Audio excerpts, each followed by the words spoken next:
سلام دوستان، امیدوارم حالتون خوب باشه. به کانال خودتون بیا تو حاشیه خیلی خوش اومدید. برای شروع ماجرا باید بهتون بگم که سارن با رادیو جوان اختلاف پیدا میکنه. یه دونه ویدیو مسیج هم تو تلگرام خودش پخش میکنه که میخوایم اونو با هم ببینیم و که بیخ دنیا و سارن از این ویدیو مسیج شروع میشه. نمیکنه و اینکه کلا توی شرایط الان نمیخواد واقعا فکرتون درگیر این چیزا بکنی، مخصوصا وقتی که اصلا واقعیت ندارن.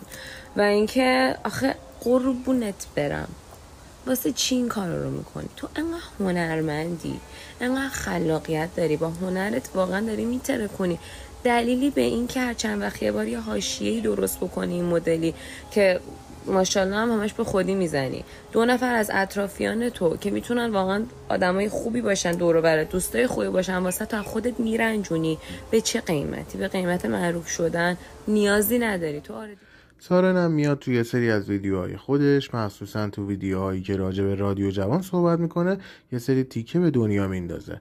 حالا یه موردش بریم وایسش رو گوش کنیم با هم.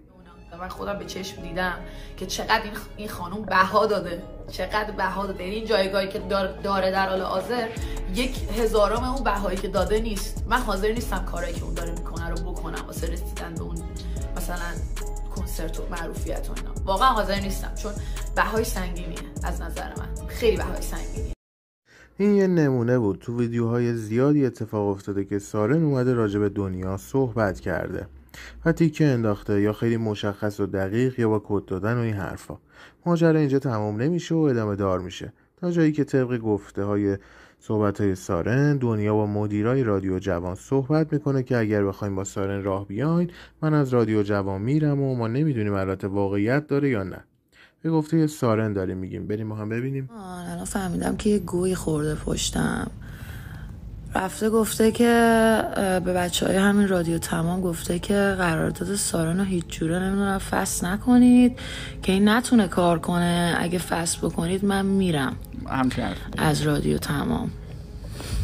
آقا بابای این چرا نمیاد این بدبختو که از تو قایق ولش کرده جمع کنه که حاصل عقده‌های درونیش نشن این همه بگاهی که واسه عالم آدم درست کرده.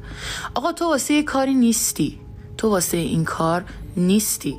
میخوای جلب توجه برای پدرت بکنی، چون یه بار به خود من نشستی گفته که آره من اصلا اومدم توی کار موزیک واسه این که پدرم دلش برای من بسوزه. این راهش نیست دختر خوب، راهش این نیست. برو کمدین شو، برو نمیدونم یه کار دیگه کن، برو واسه کاریو کن که واسه اون کار ساخته شدی. میدونی چی میگم؟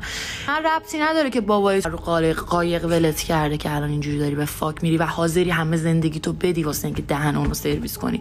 به من به خیلی های دیگه ربط نداره که داری پدرشون رو در میاری، این همه راجبشون چرت و پرت میگی، این همه آدم خورد کردی، دریوری گفتی راجبشون. کیم مثل من که اصلا هیچی به هیچ جاش نیست یهو میاد اینجوری میرینه به در پیکرت. بعد تویی که من هر غلطی میکنم 6 ماه بعد رو انم اسکی میری، دیگه این گوها رو نخور. واقعا تو یکی دیگه نخور. خواستم برینم به این اسکول از همون روز اول. خودشم شروع کرد یه دریوری گذاشت رو چنلش، الان همینو فوروارد میکنم اینجا. دریوری که شروع کردی من گرفتم رود، وگرنه تو اصلا تو حد و لول من یکی نیستی هیچ جوره. میدونی چی میگم؟ تو دلغکی، کمدینی. مفتی هم که شروع کردی گفتی رو باید فکر میکردی ببینی داری به کی میگی اسکل. خودت که هیچ، من لیبل تو زدم سرویس کردم، تو که دیگه سهله آخه پلشت سگ. دیگه هم گوه نخوریم برون بر راجع من، اوکی؟ دروغم اون موقعی گفتی که راجع به علیرضا جی جی برگشتی گفتی نمیدونم این از من نود خواسته و فلان بیسا. تو نود داردی پخشه تو کل اینترنت. چی میگی بابا اصلا؟ کلا دنیا چیز رسان خواننده شد، من به این موضوع رسیدم که لولای درم قابلیت خواننده شدن داره. واقعا میتونه اگه لیبلش آر جی باشه میتونه.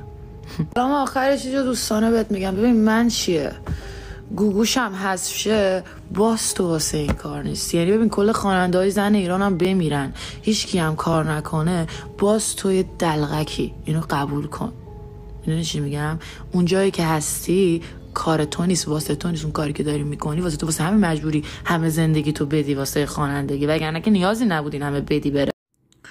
خب اینجا که میگه این کمدین، حالا نمیدونم چند نفر تو جریان هستین، دنیا زمانی که تو ایران بود یه سری ویدیو با کامیار 696 بازی کرده. این تیکه‌ای که اینجا میاد دقیقا ربط به این داره که میگه این کامیار هم یه زمانی دوست پسر سارن بوده. خیلی ماجرای پیچیده‌ایه، همون چیزی که ما دیدیم و داره میگه. درست نیست این حرفا که کمدینا رو دلغک بگیم.